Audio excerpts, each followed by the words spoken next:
I guess I'm live. I don't know. It says stop stream, and it says we're live. Okay, so this is how to Brickignize streaming with Chris. And I probably won't see the chat unless I can somehow change this size of this to fit somewhere. Maybe over here.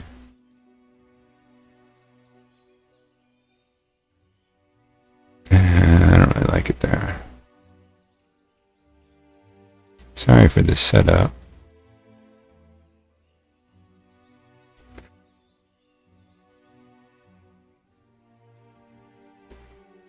All right, good enough. Okay, so I did a recording and none of it recorded, so I'm doing this again. This is how to Brickignize. Thank you, Brick Mark. You're going to enjoy this one if you have a store and you haven't heard about this yet. So this is Brickignize.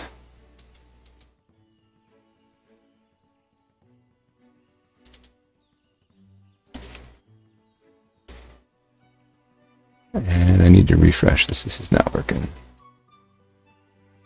There we go. That was in the last one, so get rid of that. So I don't have any video on because I've got this live video going on down here. So no video of me today because I'll be using my camera for something else. But this is Brickignize.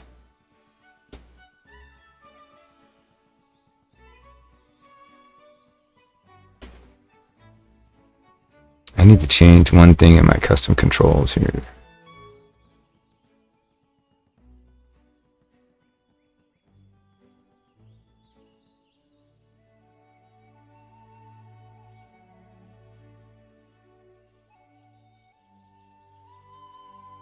Okay. I'm feeling it would stop recording during the live. All right, so I'm very terrible at lives. But the content of the live, I guarantee you get value out of. So this is what I'm cataloging right now. There's two of them. And my goal was to demonstrate the speed of this thing, but I'm having a rough start here. I set up a 3-key keyboard. I think I might be able to show it. So here's my 3-key keyboard. See if I can get it all in view there. So there's my 3-key keyboard.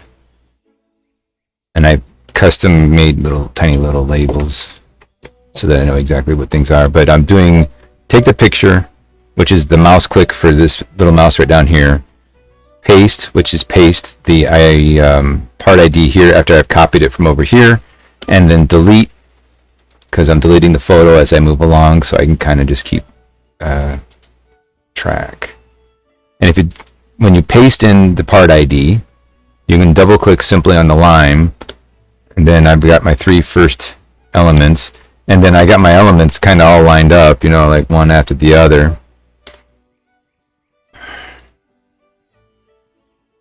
In a moment here, I will take some more photos, but this is how fast I add parts today. If you're not using Brickignize to add minifig bits or other elements, I'd say large quantity count things. I mean, it could save you some time identifying the element. But with Brickignize, there's a lot more upfront work. You're basically, okay, well, no, I've already identified that guy. That guy is COL 149, which he's not going in the minifig bits category. So, all right, those are all added. So I'll drop those into my container and then go for a new pile. So we'll do those.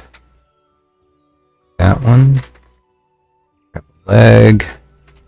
Another leg. Let's see. A head. Torso. A friend's head. There's a friend's head. Let's do wild style bits. Now the upfront work I'm going to do with these guys is I'm going to make sure that the quality of them, Brickignize.com, no, it does all Lego parts, every Lego part. Here's a sword right there. So if I take a picture of that sword, and I say, let me delete that one. It found the sword. Actually, that's not quite it. Is that it? No, see, it's a different sword. So it found that it's a sword, but then the human has to use some discernment. I actually have that sword sitting right behind me. It's a Duplo sword, isn't it? No, not that one. It is a Duplo, but not that Duplo sword is what I have sitting behind me. Oh, wait, is that it? It doesn't look like it. Oh, it is. It does have those little balls at the end. Yeah, and 59 would be a really old part number, too. So 59 is pretty old part number, but if you do -PAT, get rid of the ones with the pattern, 59 is very common part number. So it's going to show up with a lot of other ones, but if you come over here and you do chrome silver, I mean, that's the old school way of doing it. But, I mean, it's not Brickignize's fault that the part number for that sword is just 59. So a lot of parts are going to show up with Brickstore when you do that. Okay, so I need to take all these pictures of these parts. So put the part underneath the camera. Position the mouse pointer here. I'm no longer touching the mouse. I'm just pushing that little camera button on my 3-button keyboard. And we're going to build a log of pictures. And then all of these are going to be in order as I lay them out.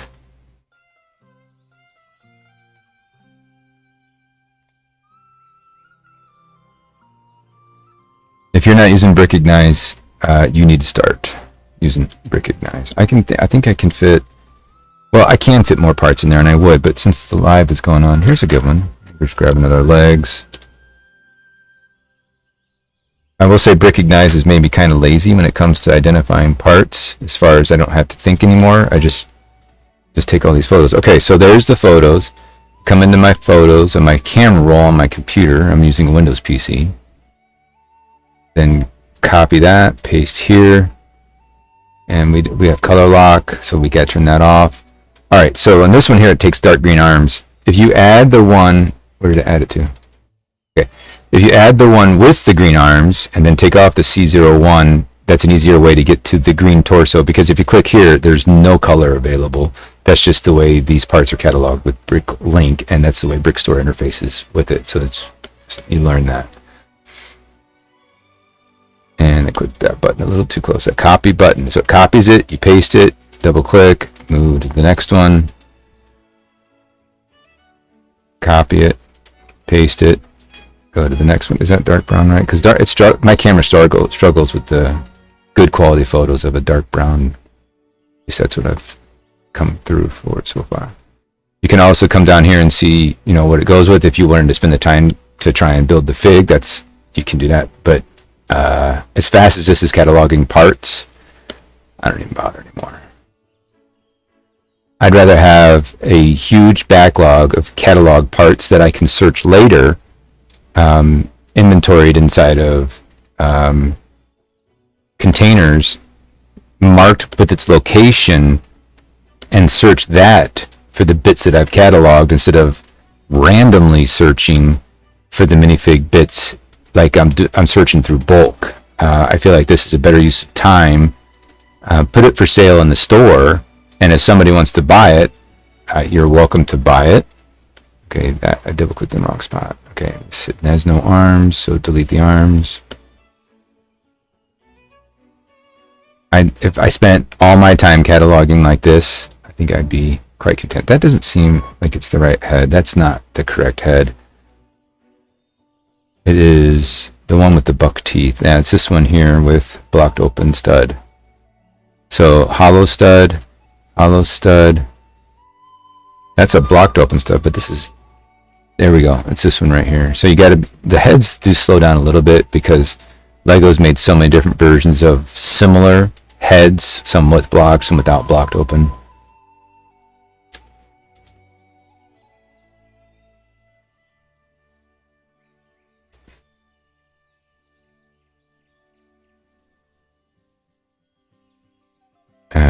Here, paste. I got a little out of my rhythm there. The nice thing is that my keyboard is tucked away, and I'm just using that 3-key keyboard. And I've cataloged all these bits and I don't even know how long it took me. Less than 5 minutes, less than 3 maybe. So I take all these bits and then I put them into the container. This is the working file that I have right now. So all these bits have been cataloged, and then I need to give them a price. And then increase the price. Then give them a tag, which is I'm already prepped the tag location with the barcode inside the container. Close that or cut that, paste it over to here. I've obviously cataloged that one before. So click save on that, click save on that, throw these into the stock room. That's it. So there's your Brickignize way I do it. I'm going to end the stream. Thanks for joining Brickmark.